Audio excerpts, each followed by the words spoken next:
For our next presentation, we have Brenda Clifton, who is a senior restoration botanist at the Skagit River System Cooperative and a plant ecologist with over 20 years of experience in plant biology and propagation.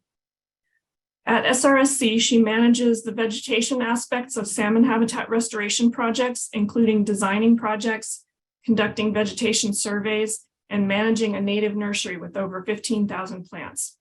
Her talk is titled Exploring Strategies for the Understory Planting of Conifers in Deciduous Forests. So yes, as Andrea mentioned, my name is Brenda Clifton. I'm the Senior Restoration Botanist for the Skagit River System Cooperative. And I just wanted to share with you kind of our progression of thinking when it came to planting conifers in the understory of deciduous forests, and then also share a study with you comparing plantings in clearings and in the shade.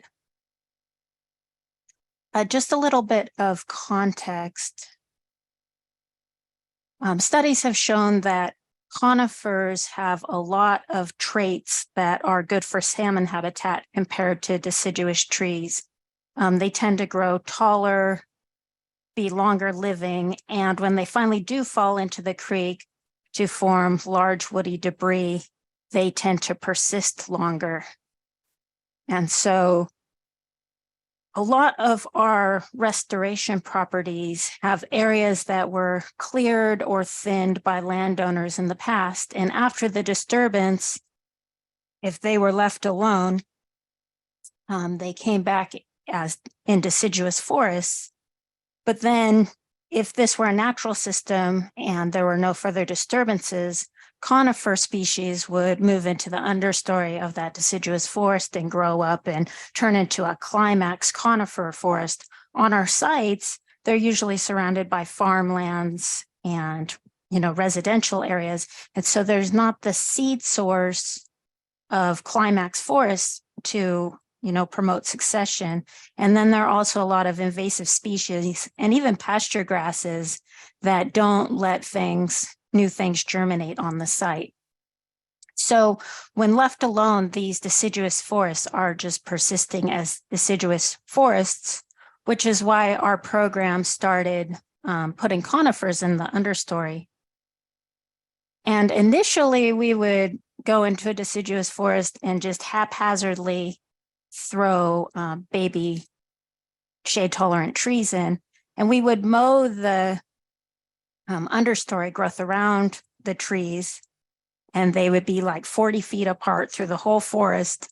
And then when we would come back the following year to maintain them, they were really hard to find because the understory had grown back up, and they also grew super slowly. This is a tree out at Tennis Creek on the Suado that's 11 years old, and it's still a few feet tall. So our strategy progressed to looking for natural understory clearings in deciduous forests. This is a planting site out at Government Bridge on the Skagit River. And our trees, they're a little hard to see, but they're all flagged and they're really small. And this worked a lot better. We planted them densely in these natural clearings, and we were able to find them, and they grew quickly. The reason we were so concerned with how fast they're growing is our grant cycles are normally 3 to 5 years, and we want the trees we plant to be taller than the understory when the grant's over and we stop maintaining the trees. But while these trees grew really well initially, these natural overstory clearings were kind of small. And I'm finding that inevitably the overstory clearing would close around year 7 or 10, and the trees we planted would stop growing. And so we started thinking about maybe creating our own clearings that were large enough to be persistent and really get the conifers we're planting to a good size. And so we did a pilot study where we removed some of the alders in the clearing and then planted cedar and spruce underneath them and looked at how well they grew, how well they survived. And then I also kept track of how much it cost because this is the first time we're doing it. To step back, the Skagit River System Cooperative is a co-op formed by the Swinomish and Soxhuatl tribes to help them manage natural resources on their shared, usual, and accustomed fishing and hunting grounds. So the Swinomish tribe is located in the estuary of the Skagit River, which is in western Washington, Skagit County. And then the Soxhuatl tribe is located in the foothills in Darrington on the Sauk River, which is a tributary to the upper Skagit River. And then their shared, usual, and accustomed fishing and hunting grounds included all of the Skagit Basin. And so that's where we do our restoration work. And the site where we did the pilot study is called Savage Slough. It's a Seattle City Light conservation site, and it's located in the middle Skagit River, just to the east of the town of Hamilton on the south side of the river. Here is an aerial photo of the site, and it also shows our pilot planting areas. This site is really great for salmon habitat. It is not only located right on the Skagit River, but there are several backwaters running through the site that provide habitat for rearing juveniles. And at the same time, Mill Creek comes into the system right here. And so during high water events, you have both the Skagit River and Mill Creek backing into the site.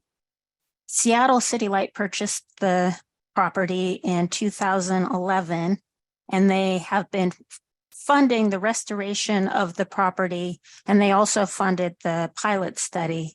So since they purchased the site, we've planted over 40 acres on the site, mostly in these pasture areas. If you look closely, you can see our trees starting to pop through. And then the only section along this river to the north of the South Skagit Highway that they don't own is kind of this piece between the two houses that you can see. So we had 3 treatment sites, and they range from 0.7 of an acre to an acre each. And then we treated 87 alders. Those are signified by these little orange dots. And we only did alders that were less than 1.5 feet wide at breast height. And we treated them with the hack and squirt method, which is where you take a axe and kind of put slashes all the way around the tree and then squirt it with, we use pure triclopyr. We had initially wanted to girdle the trees, but we ended up doing the treatment in the spring, which is the wrong timing for girdling. So in 2019, we planted 1,250 spruce and 1,250 western red cedar total in these areas. This site has a lot of elk, and so we planted the spruce and the cedar in the same holes. Another study we did at this site found that reduced browse on the cedars by 80%. So that's just kind of our common practice at this site. And we planted these at a density of 450 to 650. Notice I say holes per acre because each hole had 2 trees in it. We also had some control areas that were to the west of both plot S and R, where we had trees planted in full shade, the same way with spruce and cedar planted in each tree. And then for this study, we monitored the trees that are in these plots with the yellow circles. So in 2022, 3 years later, we measured both growth and survivorship in the treatment areas.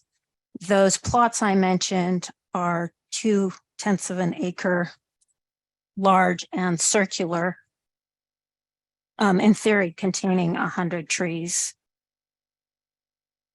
But we ended up measuring 266 cedars and 282 spruce in the treatment sites. And then the control sites were much smaller, and we only measured 19 cedars and 21 spruce in the full shade.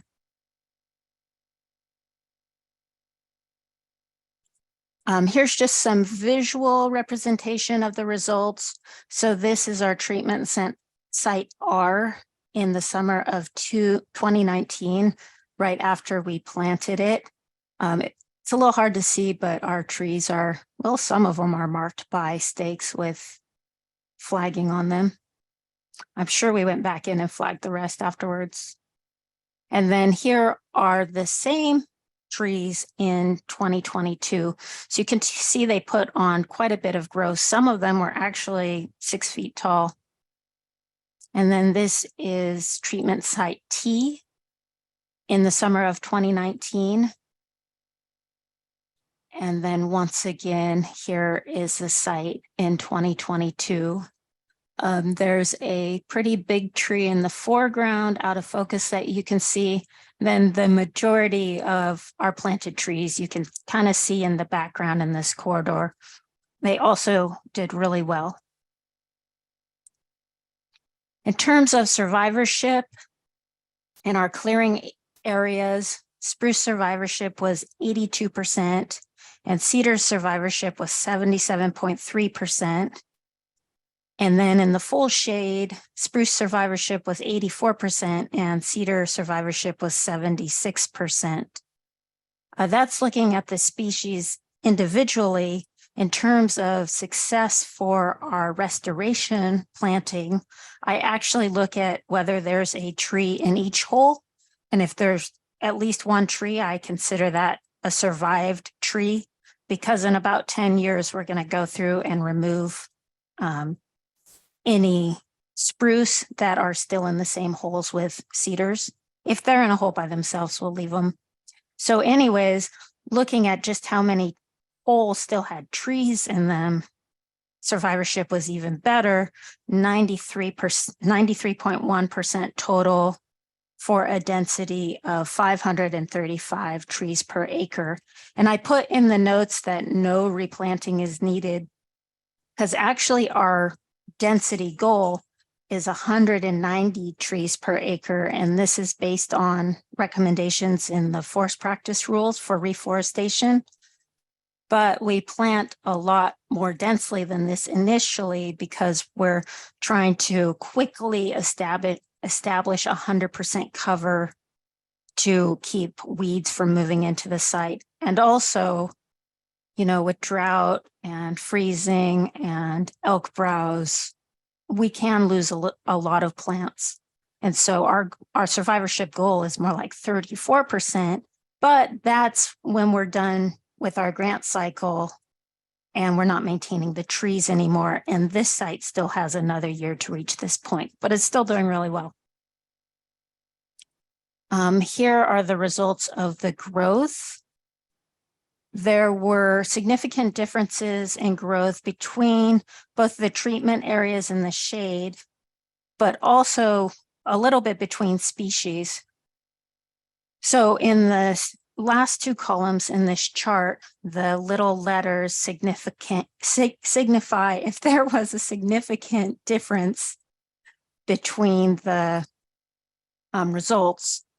And so you can see in the clearings, there was a difference between cedar growth, actually between plots R and S and T. Plot R was a little bit wetter, and so I think the cedar just grew better there. And then there was also a significant difference in the growth of the trees in the clearings versus the trees in the shade. And then for spruce, we just saw a significant difference between the trees growing in the shade and the trees growing in the clearings. There wasn't a difference between the different clearings. Then we also saw that there was a significant difference in the growth of spruce and cedars, not in the shade, but in clearing plots S and T. Here's kind of a visual representation of that. And you can see that in all three clearings, the trees grew better than they did in the shade. In the shade, it wasn't significant, but cedars did grow more than spruce, which is maybe unsurprising since cedars are more shade tolerant. And then you can see here in clearing R, the cedars just took off and they're the same size as the spruce. But in clearing S and T, the spruce grew more than the cedars, which is what I would expect most of the time when I put cedars and spruce on a site with, in like a pasture, the spruce grow more quickly than the cedars. Some takeaways from these results. We got similar results to other studies I found where they looked at conifers growing in understories versus clearings, which I guess is not surprising, like trees grew better with more light than they did in full shade, but also kind of surprising because in plant physiology, they taught us that in shade, plants tend to get tall and spindly to reach for the light. And so, I was open to either conclusion, but in our study, the trees definitely grew taller in the clearing areas. This says to me that success of understory plantings, and I'm defining success by the trees are taller than the understory when the grant cycle ends, so we can stop maintaining them. This depends on sufficient light at ground level.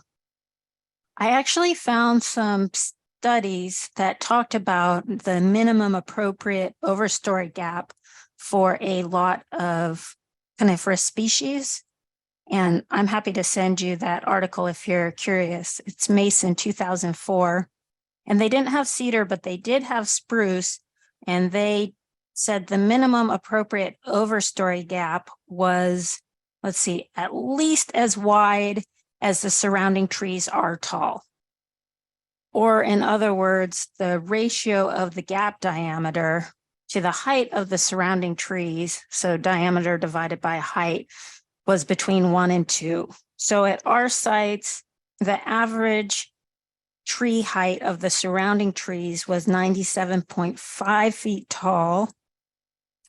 And the clearings were between 117 and 127 feet on the narrow end, not the long end.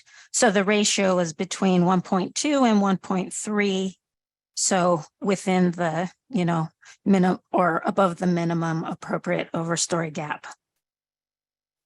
I think the next interesting steps for this would be to expand the study to include other species that we plant in the understory, such as western hemlock, western white pine, and grand fir. The sites in this study were pretty wet, so we kind of went with wetter species. As I mentioned, I kept track of the costs for this.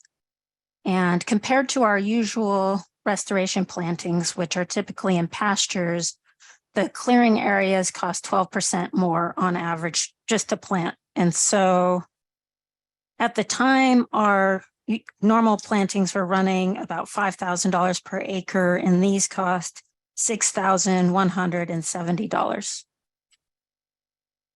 I found that the additional cost was in the labor it took to treat the alders with herbicide. So in thinking about the benefits of this, we like our trees, our understory trees, to be about 5 feet when we stop maintaining them. So they're well over the surrounding understory plants. And in this study, our clearing plants both species would have reached that in 4 years. But in the full shade, it would have taken cedars 5 years to reach that height and spruce 7 years to reach that height at an additional cost of $2,000 per year to continue to maintain these trees. And so planting these trees in clearings, as opposed to the full shade, saved $830 per acre for cedars and $4,830 per acre for spruce. So quite a substantial savings. And so I think on appropriate sites, this is a good tool to expand where we can successfully plant trees for salmon habitat restoration moving forward.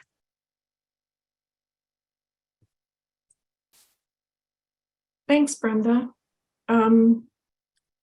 One question is, was there a reason you treated the alders with herbicide instead of felling them? Yes. This program is partially funded with wildlife funds from Seattle City Light. It's not just salmon restoration funds. And the wildlife biologist was interested in having some snags for wildlife. And so we also counted the number of snags we created and kept track of how long they stood.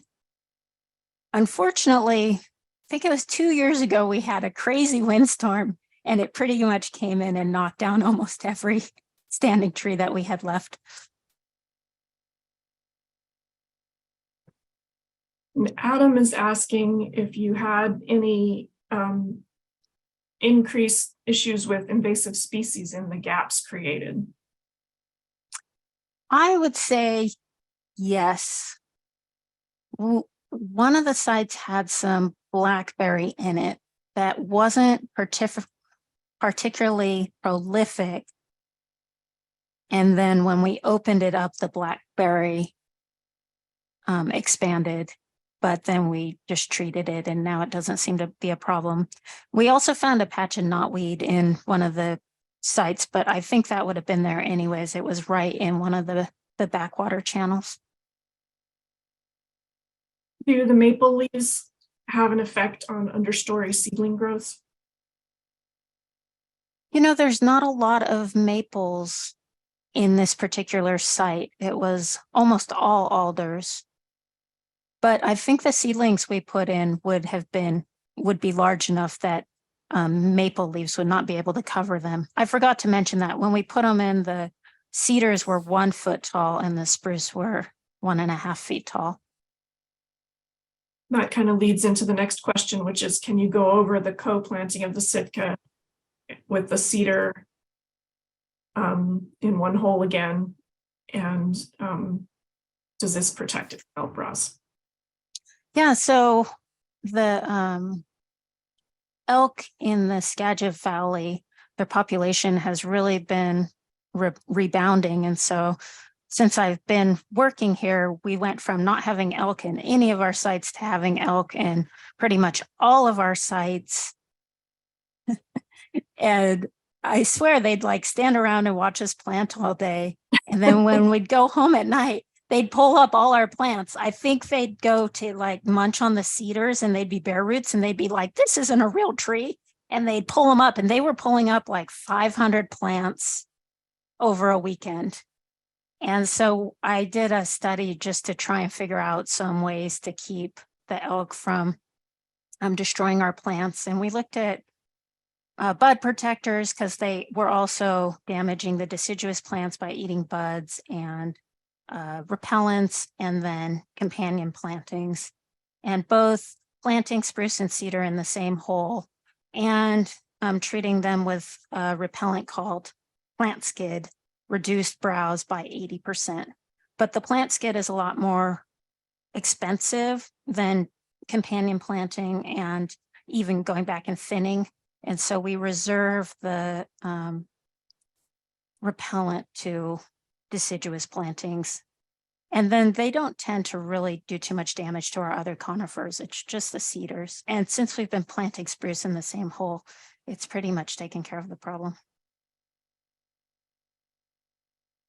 What was the maintenance regimen for trees planted in uncleared plots?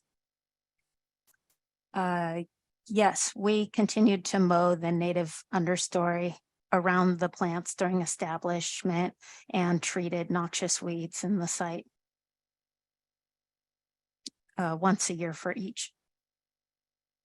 And we're going to continue to do that. The mowing, I think we need to do for at least another year. And the weeds will keep on until the canopy or the trees start to fill in. Did you measure the shade or light difference between the treatment and reference sites? No. To know for future site selection. Yeah, I did do that for my graduate study. We had, like a machine that would measure PAR radiation in the sun and shade, but I didn't do that for this study.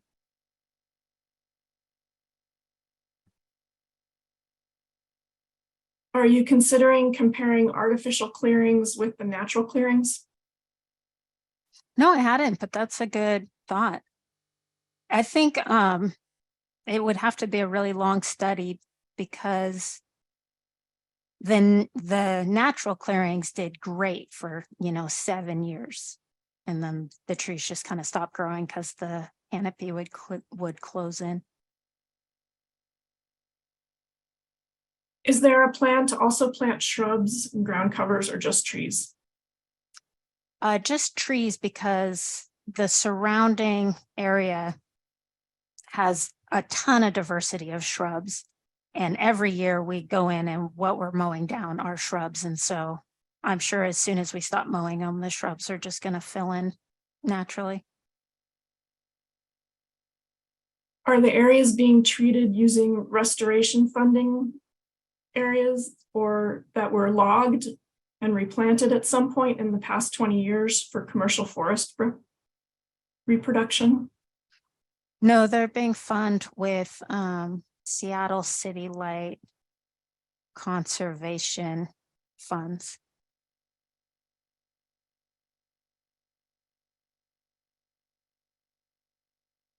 Do you know what the long-term effects of planting 2 trees in the same hole is?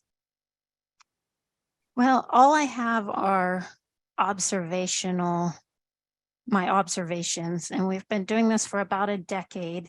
And one great thing I've noticed is that when the trees stop being browse height and start being rub height, the cedars are a lot more pliable, and the elk are killing the spruce by rubbing on them, and the cedar are persisting. It's about time we put these elk to work.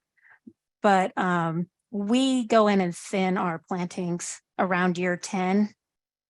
And so at that point, like once the trees start touching and are competing with themselves and their neighbors for light and water, we're going to go in and selectively thin.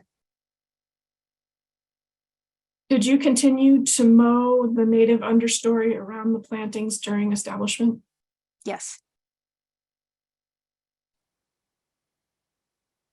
The cost estimate for planting and maintenance would be really helpful for project scoping. Is that information available? I went over it during the presentation. What do you mean by cost scoping? You mean how much it cost?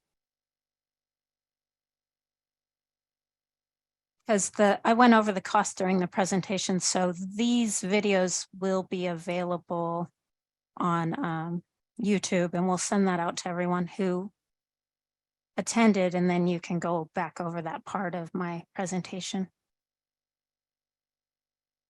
Yeah, they'll be posted on the Watershed Council website. You'll get an email letting you know. I see somebody has their hand up. Oh, it's Bob. Do you have your hand up? Yes, this time I do. Okay. Yeah, nice talk, Brenda. One of the other things, like, what we often hear from in the in-stream flow things and have had a combat is people saying, oh, well, conifers, they suck up water and blah, blah, blah.